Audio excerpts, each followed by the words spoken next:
Judgment Day is here, and it might not be pretty. It's that time of the year where everything is wrapping up and we learn how we wasted our valuable time over the year gaming. Nintendo and PlayStation both returned with their end of the year reviews, but for the very first time, Xbox has joined the lineup. I own all three console brands, so what better way to find out how I rank than to have one giant video with all of them in it. Be sure to let me know what your year review wrap-up is in the comments, and if you don't know what yours is, I will have the links to all three down below. Let's get started. Last year was the first year I ever participated in a Nintendo Switch year in review, and it didn't go so well. With only 3 games played, each played for less than an hour, it was there I vowed that my Nintendo Switch year in review 2023 would be so much better. I even bought my own Switch, the Tears of the Kingdom Switch, so I wouldn't have to use my partner's, and for the most part, it worked. I did play it more, but that's all thanks to one game. But let's find out what that game is. My first game of 2023 was, I don't know, because it's not showing up. Not sure if it's like this for everyone or just a few of us.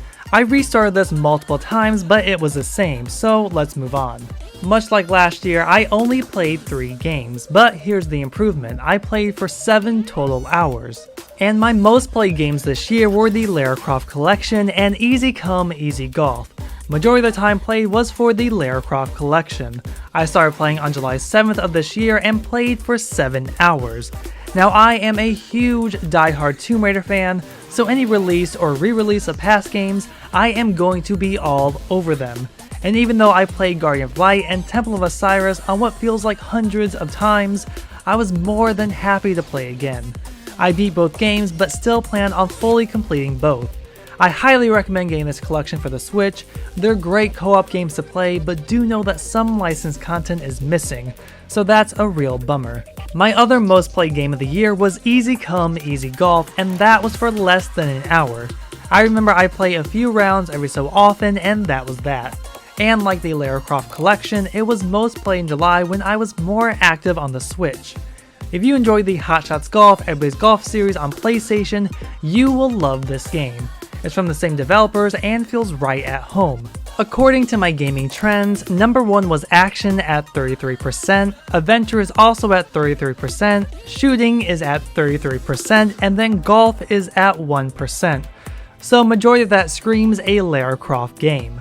And as we saw earlier, my most played month was in July for 7 hours. And again, the most played game was the Lara Croft Collection, and this was played for 5 days.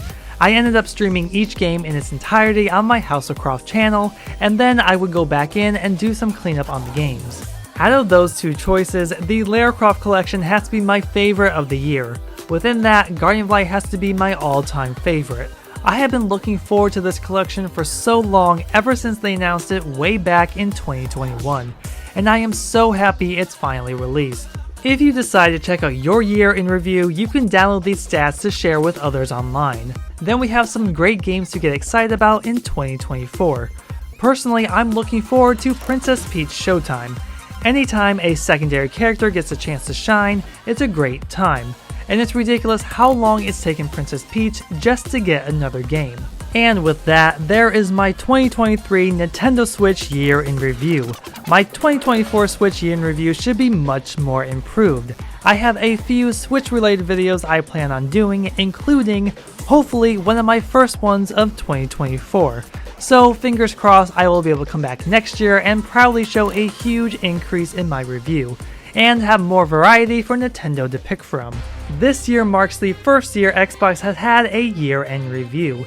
Sadly, my Xbox One X has been relegated to being my streaming box for TV shows and movies, but I still play more games on it than I do the Nintendo Switch.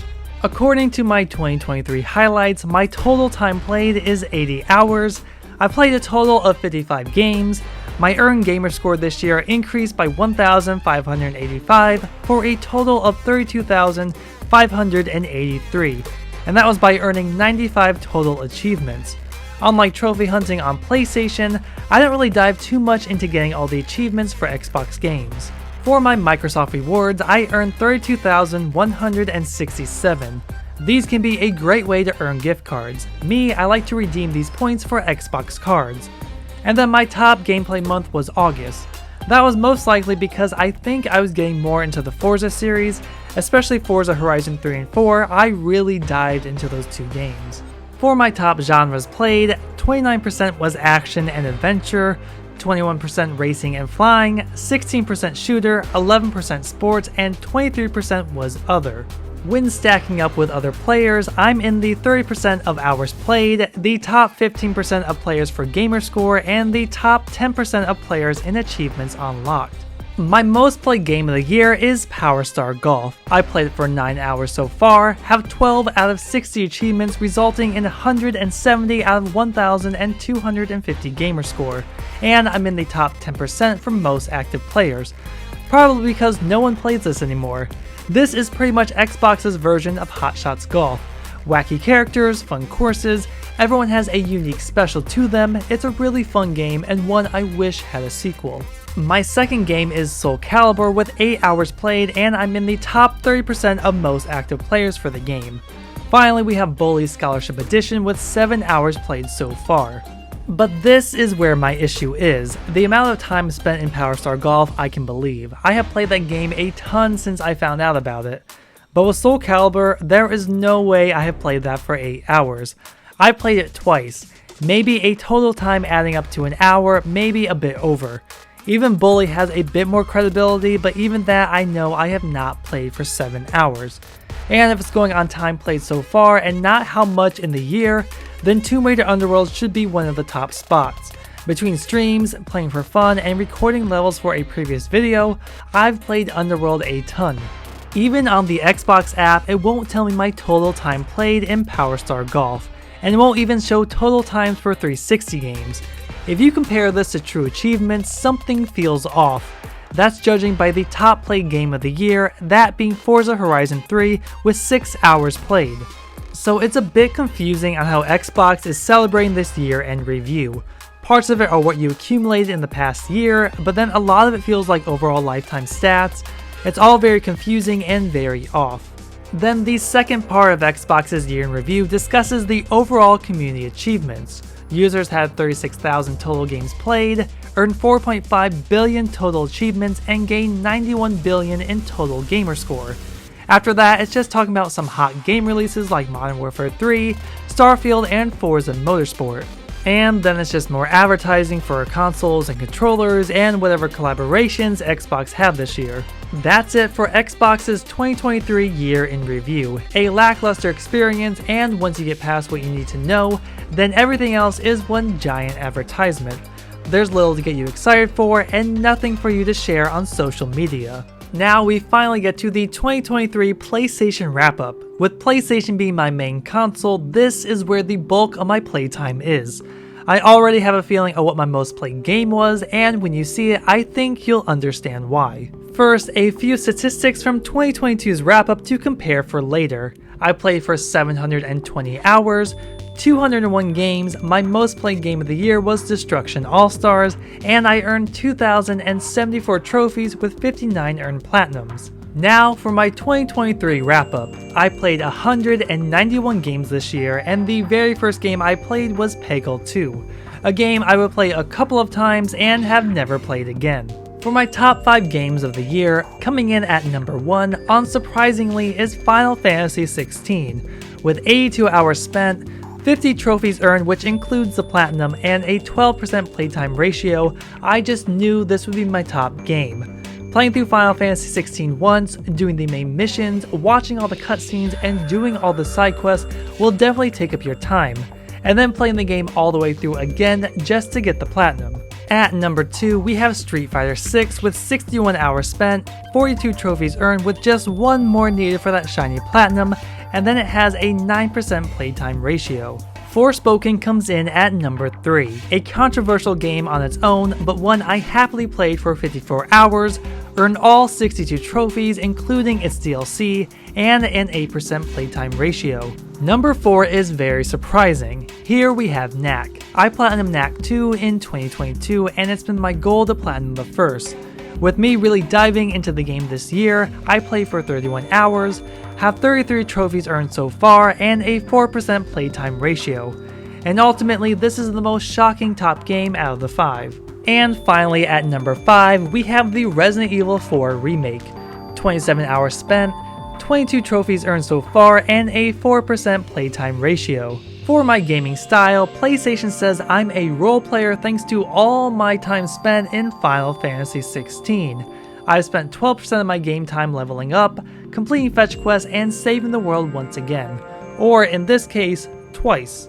Here's what's most interesting about this wrap-up. We get a month-by-month breakdown of our gaming habits.